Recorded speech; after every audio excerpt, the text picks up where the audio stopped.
Hello everybody, History Dumb Down here, back with another video. Today, I'll be doing something a little more interesting, different. I'm going to be looking at my DNA test. So, yeah, let's get right into it. So, first off, I'm 46.7% Greek. More specifically, I have very strong ties to the Northern Peloponnese. Both my grandparents, on my mom's side, come from the Northern Peloponnese, specifically ancient Olympia. So, this part of Greece, they come from two villages very close to ancient Olympia. Where are these villages? Right here. So Katosamiko and Grillo. It's two villages.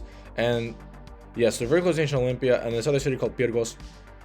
My mom says she's from Olympia. She doesn't like to say Pyrgos. Even though she can also to some extent claim that she's from Pyrgos. But she avoids that for good reason. Because Pyrgos doesn't have the best reputation in Greece. It's kind of considered to be like the Gary, Indiana of Greece. Not very desirable to live in, not a great reputation, but yeah, that's where my family, some of my family lives there, and yeah, we live close enough to the point where we can kind of claim we're from there, but we don't. So yeah, Northern Peloponnese, I have very strong ties there. I also have strong ties to Western Macedonia, so I'll go more in depth with my Western Macedonia ties, because I've also got ties with Albanians and Macedonian people, North Macedonian people who live in this part of like around here basically as well. So yeah, the Western Macedonian part, I've never heard of this before. My ties with Western Macedonia, it's honestly news to me, and I found it only really through taking this test. So yeah, I mean we'll go more in depth here with Bulgarian and Moldovan and Romanian part. So they haven't really been able to narrow this down. I just have some DNA from this part of the world generally. I wish they could narrow it down. That'd be pretty cool. I have a good friend of mine who's Romanian, and a good friend who's half Bulgarian. So yeah, kind of cool that I have a bit of a kinship with these guys, which I like. And then yeah, so this part, the 2.5% Albanian Macedonia, they've actually really been able to get this they've been able to narrow this down to a very specific part of North Macedonia called the Prespa Valley and Baba Mountains, Baba Mountain and Prespa Valley Albanians. So I'm very closely related with these people. I've never heard of this region before taking this test, but this is actually quite an important region in Albanian history. Like the Illyrians lived here. The Albanian National Awakening took place here. It didn't just take place here, but a lot of important events during the Albanian National Awakening took place here. The Congress of Manastir. Again, I'm reading off the paragraph that 23andMe wrote, but the Congress of Manastir, which is now Bitola, whatever, the same city, with the Albanian alphabet was standardized in this Congress. So an important region in Albanian history. So yeah, I've got DNA from here, and then the Prespa Valley, North Macedonians, Macedonian people in the Prespa Valley. I'm also related to them. Again, I don't know too much about my connections with the peoples in this region.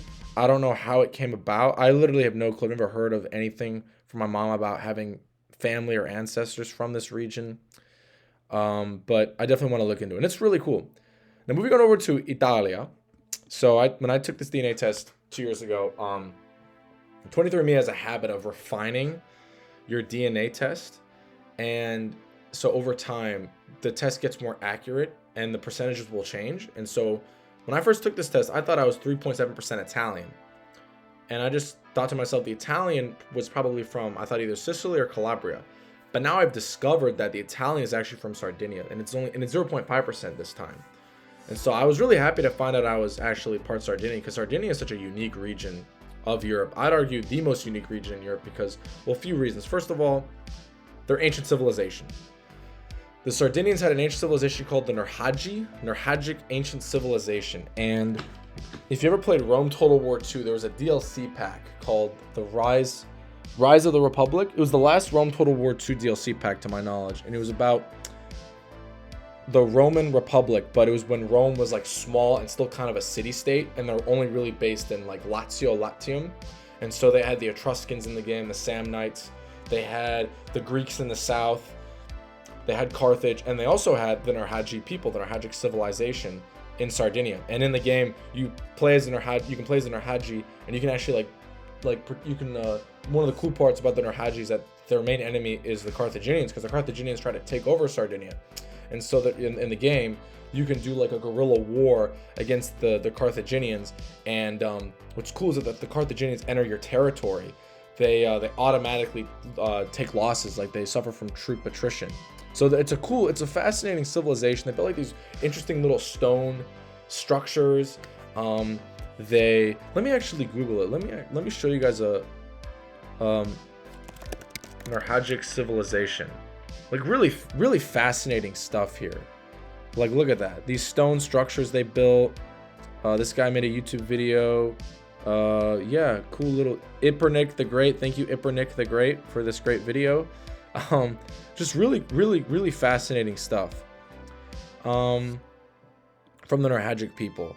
And they also like I think they didn't really use melee weapons, but they're mainly known for like beating people. They use like fists, and they added like ornaments and attachments to their fist, so they'd be beating the shit out of people instead of using like melee weapons, I think, for the with their armies. So they were unique in that way too. And they do like duels and fights, like honor fights, like honor duels. So the Sardinians are really unique. And they were also, another reason too is because they're one of the OG European civilizations.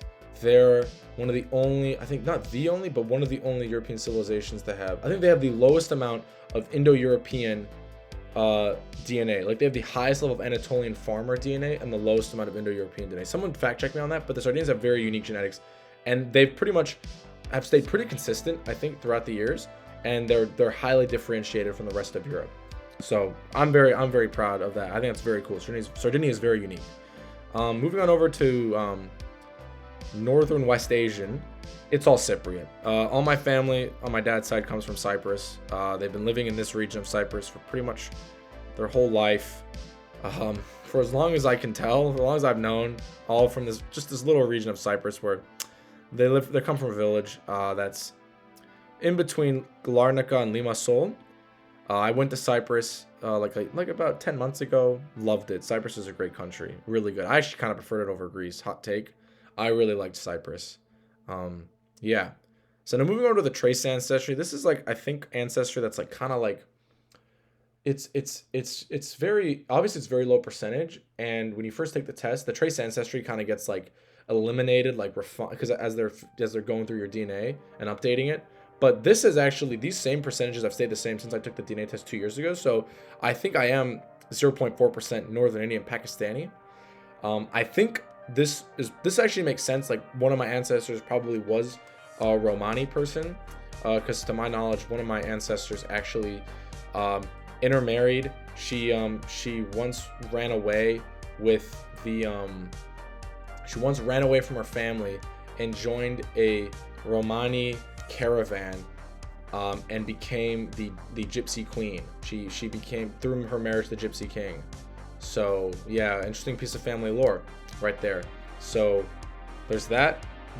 These two don't make sense to me. Like I have no idea how I'm 0.3% Southern Chinese and Taiwanese. I have no idea. It has still stayed the same. I'm still part Chinese somehow. 2 years, still going on 2 years, and it makes no sense to me. And then the Sudanese too makes no sense to me either. So yeah, that's the ancestry composition. So moving on over, we've also got the historical matches. This section I thought was going to be super cool. I actually bought 23andMe Premium for this because I thought I was going to have a ton of cool historical connections.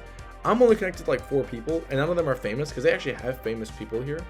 Like you can be related to this guy called Bishop Peter Winstrup and his mysterious, are you related to the bishop or his mysterious burial companion? I don't know, but he's some scholar. I'm not related to him, which doesn't really surprise me. You can be related to Hungarian royalty, Avars, the medieval Avars, like these cool friggin' nomadic warriors, Tang Dynasty, ancient city of Beirut, all these cool people you can be related to, but I'm only related to a Vendel period seafaring war, which I think is pretty cool, in Estonia. Interesting, Estonia is interesting. A late Roman individual from Denmark. And then I find this really interesting. I think I know why. I'll go into this in more detail, how I'm related to these people. But I'm also related to these 2 Bronze Age steppe individuals from Kazakhstan. So those are all my historical matches. A little bit disappointed. I wanted some historic figure, like a Hungarian king, but alas, oh well. Now, moving on over to my haplogroups. This is where also things get interesting. Is my haplogroups. Wait, not DNA relatives. No. I apologize. Family tree, maybe? Let's see. Nope. Where is it? I can find my, I've got haplogroups. Where are my haplogroups? Those I want to look into. The haplogroups are really interesting. Nope. Oh my gosh, where is this? Here it is. Here's also an ancestry timeline. So what is interesting is that obviously this, but again, the Sardinian great-grandparent, 100% Sardinian, born between 1730 and 1850. And then the Albanian Macedonian grandparent, 1730 and 1850, was born between. So I've got these two great-grandparents. I don't know which side of the family they come from. Albanian Macedonian is probably my mom's side. Sardinian, it could be either or. But yeah. I really want to look into this more. I really do. I really, really do.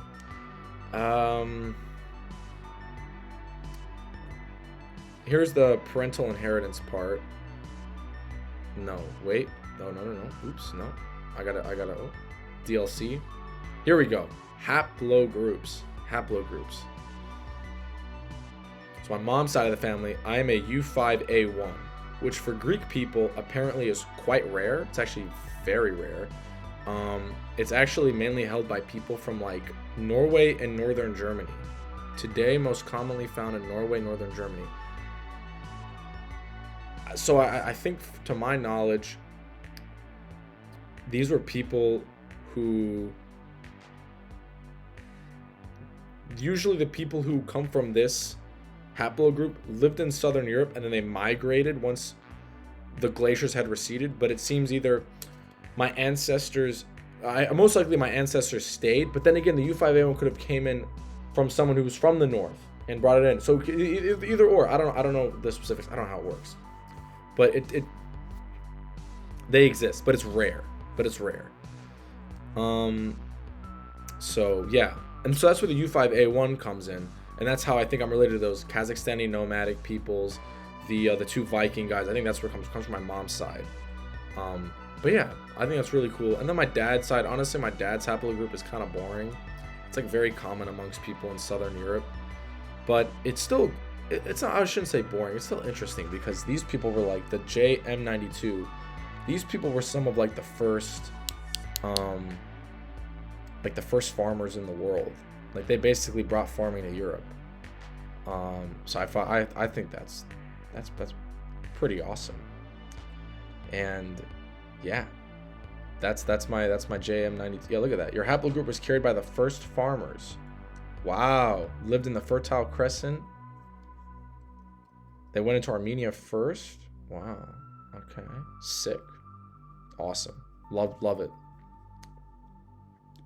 I think that's everything I wanted to show you guys. DNA pairing, family tree. I'm not too Neanderthal. If you guys want to see that, why not? I'll show you guys. I'm like, yeah, I'm not that Neanderthal at all. I don't have very high Neanderthal ancestry. But yeah, guys, thank you all for watching. This was a lot of fun. Yeah, stay tuned for more content.